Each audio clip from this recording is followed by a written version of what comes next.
Traders, welcome back to the channel. We're going to be doing a rundown of stocks that I like with the current situation of what's going on right now in Ukraine, Russia, and the whole entire world going into absolute chaos.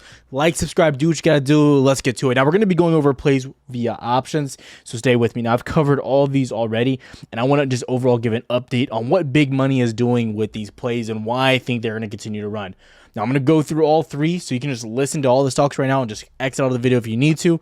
Hopefully, this appeals to some people. So the one I like right now is U and G. We've already gone over this one as well. Natural gas, obviously, went over this one, mentioned it on the weekend. You've gapped up from 14 bucks, almost to 14.70 so far, and you're going to continue probably to run. The next one's going to be XOM, Exxon, oil. Nice dip to start the day.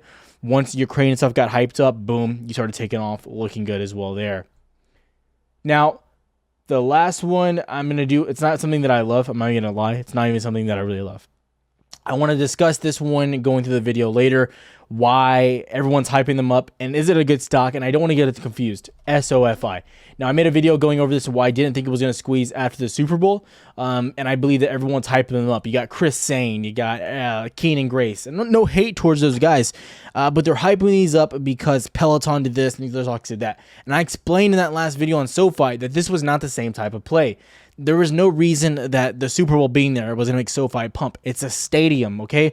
You don't see these other, companies raising when they have a Super Bowl or an overall event at these stadiums. It just doesn't happen. So that was no logical reason. Just congratulations, SoFi Stadium. You I guess, held the Super Bowl. Cool. It's a badass stadium. Now, the last one I'm going to talk about is something that I am currently in as well, Moderna puts, and I think you have more downside coming. If you break 138, it's going to get brutal. So what we're going to do really quick is show my favorites, and I think these are the overall safest plays. First, we're going to go into UNG, right? This is going to show the order flow for today on what was happening via options, and it's going to show the big boys, what insiders, big players and funds were doing. And right here, you can see they were only buying calls. There was not a put played here. That was the move here. Now, if you want to see some of the smaller orders, things like that, you can go over to Unusual Wells, look at UNG, and you can also see it was primarily calls being bought. Now, you had a few people selling positions, you got a few small orders on puts, but overall, it was calls. That's what's going on. Big money is buying. Now, we're going to go number 2, Exxon. What's going on here? Big money. Now, beginning of the day, you had some downside, but then once you had the Ukraine talk around 10 a.m. Central Time, this is 11:40 Eastern, but 10:40 Central, right before all the Ukraine stuff started hyping up and Exxon started taking off, boom. Every order came in was just sweep. Oil. Big money was buying there. That's what was happening. Now, number 3, the one I want to look at more, not even SoFi, it's going to be just Moderna in general. Just Moderna. What was happening here? End of the day, you had some calls coming in, but look all morning long, puts. And I made a video on these guys yesterday and why they were going to probably dump. And I think it's important to keep going over them because if they break 138, it's going to get ugly. They have to break 138. If that happens, it's going to drop very, very hard.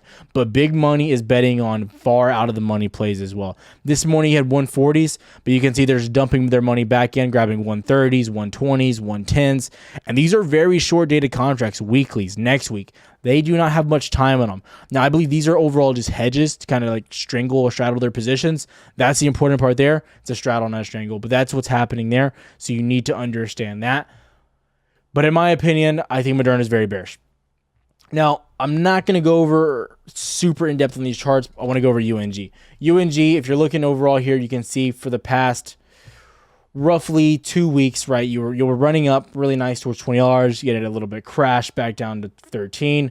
And look at these gaps you have. You have a gap you fill today at 14.7, which we mentioned yesterday was probably going to happen. Second gap, 15.7. The next gap was all the way up at about 18.6, roughly up here. You have a long way to go.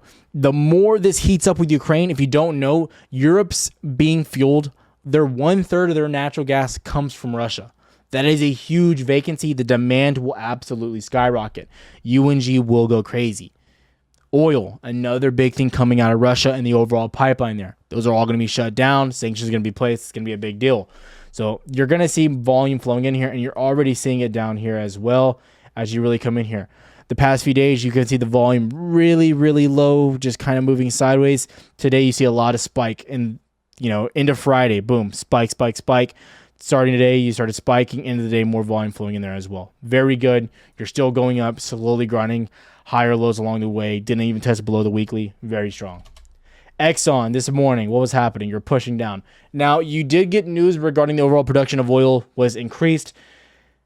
That kind of concerned me, but in the grand scheme of things, it wasn't enough to bring it all the way down. Yeah, you had to push down. But the whole morning, if you look at the price of oil, you were going up the entire time. You had a little bit of pullback, but the price of the barrel has been increasing the whole time for the past, basically 2 weeks. You found a bottom, been pushing back up.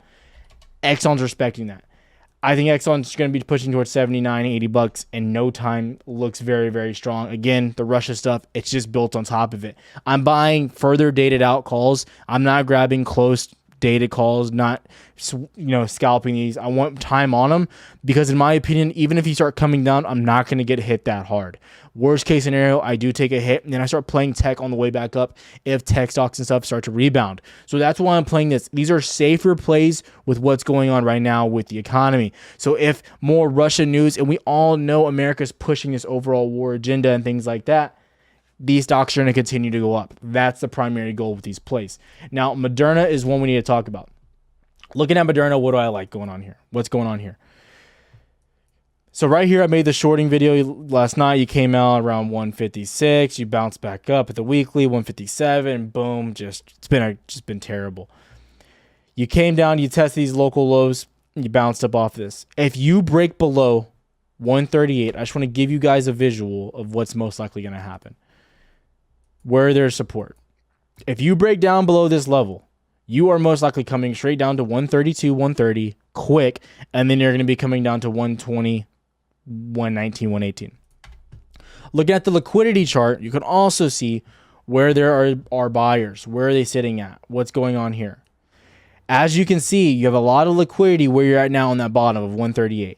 But if you get below this, these false walls, because they were not here all day long, they are going to start disappearing. And you have a long road down to 100 because the liquidity just isn't that big. If you haven't seen this is Bookmap. The link is down below if you're interested.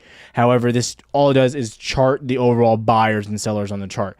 And these represent buyers, obviously, where the buyers are sitting. Now, 130, 120, and then boom, if you get below 120, it's looking almost like game over down to 100. Now, am I saying you go to 100 tomorrow or the next day? It's not what I'm saying.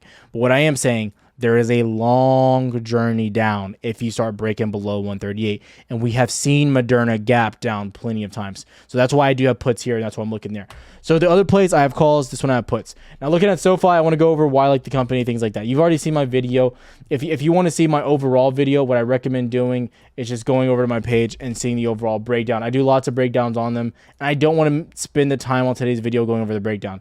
But I have a video right here on a 30% dump, huge rally incoming here. This is the one I believe it is right here. And I have another SoFi one in here somewhere. So take a look at those if you're interested. But SoFi as a company, I like what they're doing. They have earnings coming up March 1st. And I believe as you get closer to March is when you're going to start seeing the rally back up. But in my opinion, below 11, below 12, below 1150 is where I'm starting to buy this. And I'm buying further out calls because I believe they're going to be profitable during earnings. I think banks in general will be profitable, and SoFi is one of those new banks. If you come over and you look at the overall yields, you can see the yields are going crazy. Bonds, the overall dollar going insane because of what's going on with inflation. Rates are going up as well. So SoFi is going to profit from this, and they're going to be doing very, very good in my opinion. I'd be looking to get this around 1150 or below to the call side, grabbing some leaps because you do want to have some place towards the upside on the off chance that everything works out perfectly, and you do have something to hedge yourself going back to the upside. SoFi is what I like. Below 1150, I'm buying calls dated for the possibility of great earnings coming out very soon. Now, if you want to see every single trade that I'm doing, the Discord link is down below. I want to recommend joining the Twitter. The Twitter link is down below, absolutely free. I'm posting updates all day long about the stocks that I love and how I see everything moving, news, everything like that. Literally all day long, posting nonstop. The most important news, what's going on in Ukraine, things like that. You always stay on top of it, and you can ask me questions there absolutely for free all the time, and I'm trying to answer those as quickly as possible. And remember one thing, we run the market. I got no drip in my pocket. Must have forgot it, or maybe I already lost it.